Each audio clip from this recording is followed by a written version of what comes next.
Terry McLaurin finally returned on some of the value. We drafted him in like the 4th, 5th, 6th round, and he had a brutal start of the season. So he had 2.7 fantasy points in week 1, 5.2 in week 2. His average depth of target was really bad, really not something that we were happy with. You know, we heard all this hype about Jaden Daniels being this like deep passer, and we just weren't seeing it, right, with this horizontal air raid offense, whatever the fuck that means. But yeah, the window might be close to trade for him. And Jaden Daniels, as I mentioned, is an absolute monster throwing deep. That was like his main calling card back in college. So we finally see him kind of unload a little, let it rip in this last game versus the Cincinnati Bengals. Now, the Bengals defense is essentially a, intramurals defense, it seems. They have like Hendrickson and then no one else on the team, it seems. I might actually hit up tryouts this week and see if I can make it to the Bengals secondary. And I might actually be able to help that secondary out a little bit. But yeah, McLaurin, he should have had honestly 2 touchdowns in this game. And he had a lot of the usage going into the game. He had a lot of good metrics that were off the chart. His separation was high up there in the NFL. It just wasn't translating right onto the football field. So I want to show you guys 3 plays, man. 3 plays in which we should be excited about. So let me zoom in so you guys can see. Let me make sure the volume doesn't wreck you guys. So this was the first deep pass in the second quarter. Deep pass to McLaurin. He gets tackled at the 3-yard line. But it shows us kind of what he's capable of, right? So he had blanket coverage on him. He had a safety and a corner on him. And he still was able to get open down deep. That's good on that one. We're going to look at the deep touch pass. This is the one that everybody has probably seen. Incredible. 3rd and 7, 4th quarter. You're only up by 5. Absolutely stymies the defender, absolutely puts him on skates, stun locks him, throws a snare on him, throws a chilling effect, 20% movement speed reduction. He just toys with him, right? Check out this route, dude. So he hits him with a stop and then a go. And over the shoulder, perfect dart, dude, to the back of the end zone. Incredible. This is kind of what we knew Terry McLaurin was capable of. There's also a missed touchdown pass. So this dude could have had 2 touchdown passes, potentially 170 yards. Or 160 yards. Check this out. Dude. This corner got his ankles broken so hard that he's basically like, all right, I'm gonna hit the next down, dude. I'm gonna chill on the floor, have a seat, and you don't even see the ball in this shitty ass fucking home video. But yeah, the ball basically gets skied to the back of the end zone. He's completely open right here, streaking. Bad beat, but yeah, I think Washington will really surprise a lot of people this season. I think they're going to be a really good offense. I mean, they're the first team like in the Super Bowl era to not punt the ball 2 games in a row. No other team has ever done that, and Jaden Daniels is him, dude. He's absolutely him.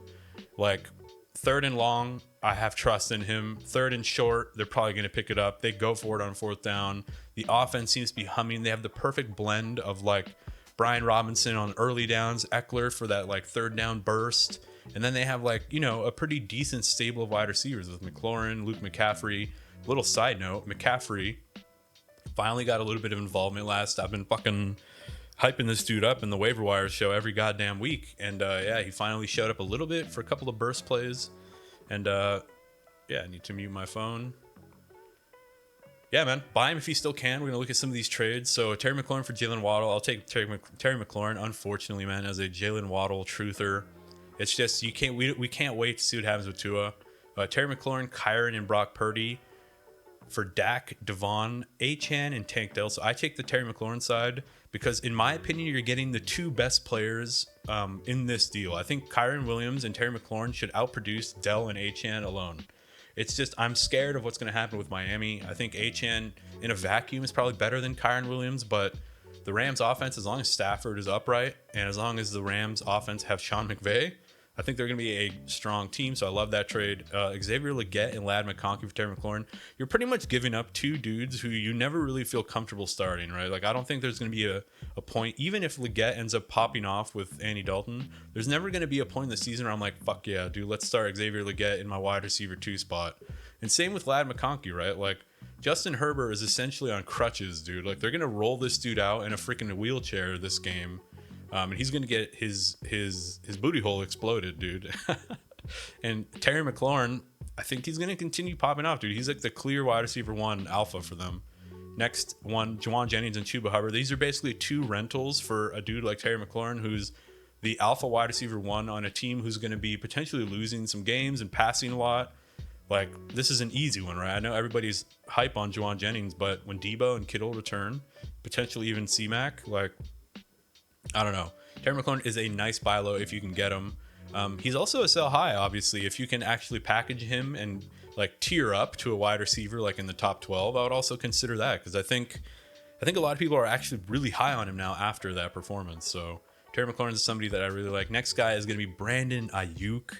Brandon Aiyuk is a tough one, dude. I wasn't sure whether to make him a buy, a sell. I don't know if you even want to be selling him right now, right? Because his value is so low. But basically, he doesn't play in training camp, right? He has a similar situation with Jamar Chase. He holds out, doesn't show up to training camp. So he's kind of has this lack of rapport. I know the 49ers offense is like a big timing offense. It's all about the timing between the quarterback and the receivers. And you can tell that there's a little bit something off, right? But there's some things to be excited about. So last game, he does get 10 targets, 5 for 48. Unfortunately, Juwan Jennings takes all the glory, dude. And you might want to actually wait one more week, because in week 4, he's going to be seeing Christian Gonzalez, who is one of the top corners in the league. He doesn't get enough credit, in my opinion. And let's look at some of his stats. So among 106 qualifying wide receivers, he is 3rd in separation score and 1st in route win rate. They actually even interviewed Shanahan, and they asked him about like Brandon Ayuk's separation score, and that they know that Shanahan's into data.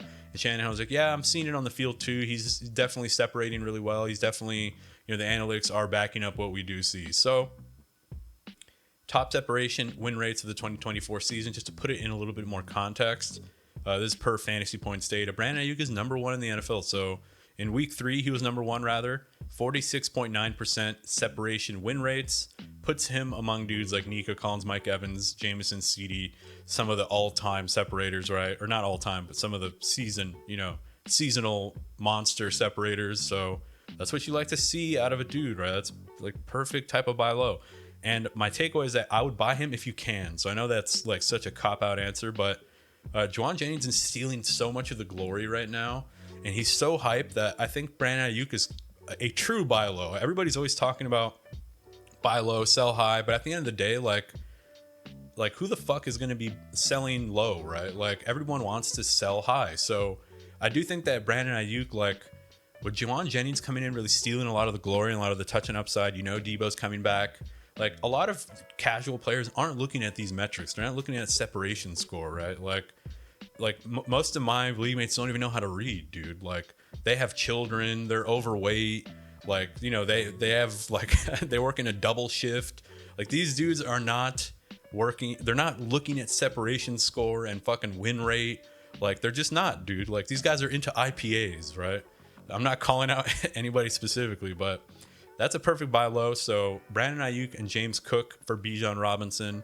I like the Brandon Aiyuk side because I do think James Cook and Bijan can go toe to toe. So essentially you're getting Brandon Aiyuk almost for free. I mean, obviously Bijan is going to be ranked ahead of Cook going ahead, but I think there's going to be some weeks like we saw with James Cook where he had that 3 touchdown monster performance.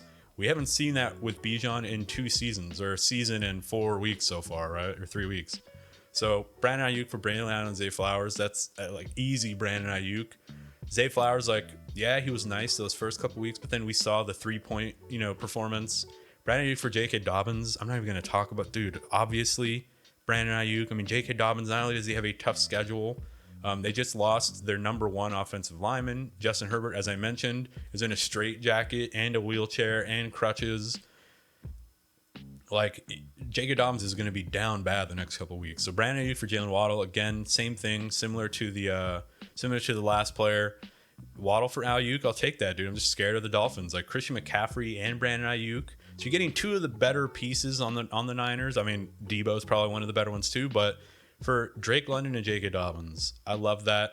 I mean, a little bit sketchy because we don't know what's going to happen with CMC, but at the end of the day, you got to take those shots, bro. Like the amount of upside, look how they're rating this trade, like 42, 56 points in favor of the Christian McCaffrey side.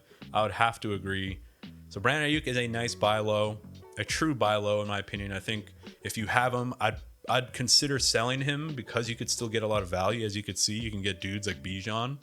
But yeah, I would be careful how much you give up. You don't want to give up too much to get, you know, like I think this dude giving up Aiyuk and Cook for Bijan is a little too rich. It's too much. You're giving up too much to get Bijan. Like this guy's undervaluing Brandon Aiyuk in this, so I would take the Brandon Aiyuk side in that situation. And next guy is Garrett Wilson. So Garrett Wilson is another tough one, dude. I'm trying to select the dudes who are not only like trending, but they're also like difficult guys to figure out if we should be buying them or selling them. Garrett Wilson is another one of those tough ones. So we see some decent involvement, decent volume the first 3 weeks.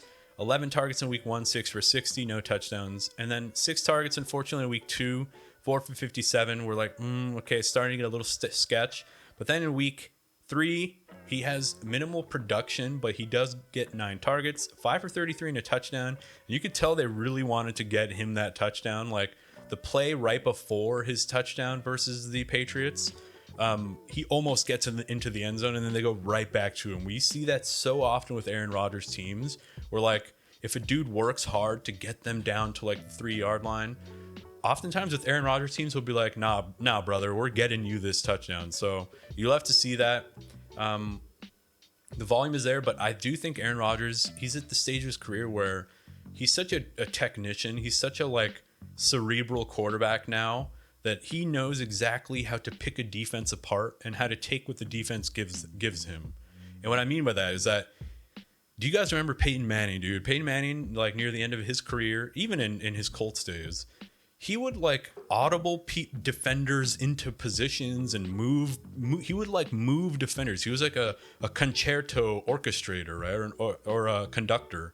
He'd be like moving Palomalu, dude, one of the all-time linebackers. He would like audible, wait for Palomalu to move and just be like, yes, perfect, crescendo, boom, fucking slant route, right? Like and Rodgers does a lot of the same stuff, man. He's one of those like pre-snap specialists. Listen, if you hate Rodgers or if you love him, you must admit the dude is a pre-snap genius. He's an absolute like monster, one of the better spirals, one of the better throwers of the ball, one of the strongest arms earlier in his career, and he's showing it, dude. But you know, that could be a concern where it's like, all right, well, that doesn't mean it's going to be a funnel the way it was before with like a guy like Devontae Adams, Jordy Nelson, right? And I want to show you this little clip. Let's make sure there's audio so that it doesn't explode your guys' ears. But it should be enough. I can't even hear it. But listen to what Rodgers says about number 5, who is Garrett Wilson.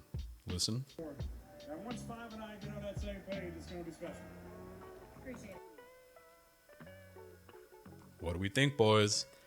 This was after the game. This was after Garrett Wilson does get the touchdown. They win the game. Everyone's feeling nice. And Aaron Rodgers says, bro, you ain't seen nothing yet. But one more concern, Breece Hall is the true focal point of this offense. He'll be the first option a lot of the time, especially when they get down to the, do we call it green zone, like within the 10 or within the 5-yard line. It's going to probably be Breece Hall most of the time. So that's one concern. Like he's not the number one option. Like he's kind of being, his price puts him as like a bona fide number one option on his team, but he's kind of not that. But then there could be weeks where he is. Like I could definitely imagine like a week similar to what Jamar Chase just had, like 2 touchdowns, not the craziest amount of volume, like 6 for 80 and 2. Like I can imagine that for Garrett Wilson moving forward. But keep in mind that in week 4, he does have Pat Surtain on deck. So the choice is yours. Do you want to wait now and buy him when his value is pretty much at his floor? But what if he pops off against Pat Surtain? What if against Pat Surtain, the highest paid corner in the NFL after Jalen Ramsey? What if Pat Surtain gets cooked by Garrett Wilson and he goes for 2 touchdowns? Your buy window is absolutely closed and you're not going to be able to get him the rest of the season. But so here's my situations where I would trade for him. If you can tier up for a guy like Chase, Lamb, both of the Browns, or Jefferson, right? I would consider it. If you can get horizontal guys plus pieces like a Chris Godwin, Malik Neighbors, obviously I'd say Malik Neighbors and Garrett Wilson are probably like horizontal moves, but in terms of value right now, Malik Neighbors is valued higher. So you might be able to get, you might be able to trade Malik Neighbors and you can get Garrett Wilson plus a piece, right? So that's if you're trying to sell Garrett Wilson, but otherwise I would stay put. I think this is his floor right now. You're kind of trading him at his floor, even though his value is still kind of high and still kind of intact. for example, these are some trades that I like from Fantasy Calc. Garrett Wilson for Travis Etienne. I love that. Travis Etienne is just trending down as a player in general. Garrett Wilson is trending up, right? He got the touchdown finally. Next trade, Derek Carr, Garrett Wilson, and Jordan Addison for Keenan Allen, Stephon Diggs, and Kyler Murray. This is a one quarterback league, so this dude is tearing down or tearing up at quarterback, right? Tearing up at quarterback, and he's giving up Wilson, Addison, but he's getting Diggs and Allen. So I want the Garrett Wilson side. I don't mind tearing down at quarterback, right? I don't mind going from Kyler to Derek Carr because you can stream QBs if you have to. But the fact that you can hop off of the Diggs and Keenan Allen experience and then get Garrett Wilson, who I think can outproduce both of them, plus a Jordan Addison, who's a nice, I think Jordan Addison, from the week he starts playing until the end of the season, could probably match the production of Stephon Diggs and Keenan Allen. Just the way things are shaping out for both players. Like, does Diggs continue just dumpstering Tank Dell? At some point, Tank Dell's going to get his, right? So Rachaad White and Garrett Wilson for Pollard, Singletary, Pickens. I like this side. As much as I hate Rachaad White, and having him on my team would be a very sad endeavor for me. I do think it is the better trade. Like Pollard, Singletary, solid, RB 20 to 26. You're giving up a lot of RBs there. But Pickens and Garrett Wilson is no contest. Pickens just has such a tough schedule. So I think it's like an easy Garrett Wilson, Rachaad White. You can probably move White as well. Rome Odunze, and Garrett Wilson for Mike Evans and Deontay Johnson. This feels like a lot to give up, right? Mike Evans and Deontay, but I don't really like what's happening with Mike Evans at the moment. It's just become the Chris Godwin show. And I know Mike Evans is going to have nice weeks, but give me the Garrett Wilson side. I don't know if Deontay Johnson, every time we start to believe in Deontay Johnson, the dude will be running like a 3-yard curl route and then tear his hamstring. So you just never know when he's going to get injured. And then next trade, Juwan Jennings and Garrett Wilson for AJ Brown. This is a trade in which I meant to checkmark the AJ Brown side. I like the AJ Brown side of this. You're basically giving up Garrett Wilson plus a piece who, yes, has some value for the next couple weeks, but come 4 weeks from now, I don't think Juwan Jennings is going to be really that startable.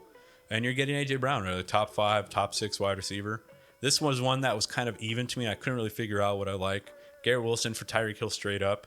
Basically, it all comes down to if Tua can come back, and we don't know if he can. So this is a tough one, man. I think if you have faith in Tua coming back and you have faith in Tyreek as a talent, I might lean Tyreek, but I think you're going to get, for sure, production that should only get better. I might go Garrett Wilson there. So I'd probably go Garrett Wilson in that event. Tyreek Hill is the next guy. We'll kind of fly through this because this one's pretty easy. Basically, his value hasn't been this low since the Vietnam War, dude. I mean, 22 points in week 1 when Tua was there. Tua goes down midway through week 2. Even when Tua was there, it was a tough game for Tyreek and Waddle and everybody. The Bills are just such a smothering defense. So if Tua Tagovailoa can come back by week 8, week 7, can he even come back week 7? Let's see, 1, 2, 3. No, he can only come back in week 8, right? Then it'll be nice. Then you're basically getting Tyreek at his floor. Tua is seeking a neurologist this week, so that's kind of a little bit concerning. But I'm personally in favor. I wrote it here. I'm in favor of pumping Tua full of whatever amphetamines we need to. The way we do with Biden, roll him out there, dude. I want to see Waddle and Achane and Tyreek Hill eat. I think for the sake of fantasy football, we should be able to pump up key players with amphetamines. I'm not saying steroids. I'm not saying performance-enhancing drugs.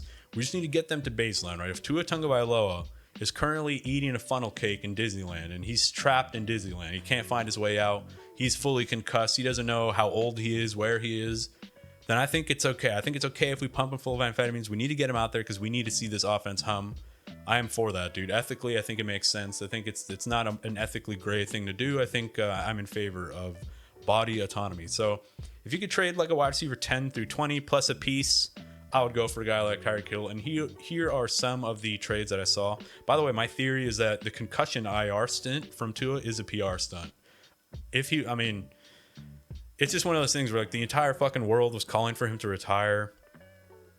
What else can they do? They kind of had to, right? They kind of had to put him on IR and so that things settle down. And then when they bring him back, they can say he spoke to a neurologist, he spoke to his family, all that. Anyway, Tyreek Hill for T. Higgins and Rachaad White. Love it. Love it. T. Higgins, I'm sorry, dude. We can't keep waiting for you to do stuff. Rachaad White is basically going to be waiver fodder in the next like 3 weeks, in my opinion. Kareem Hunt and DJ Moore for Tyreek Hill. This one I also love. Kareem Hunt is basically useless.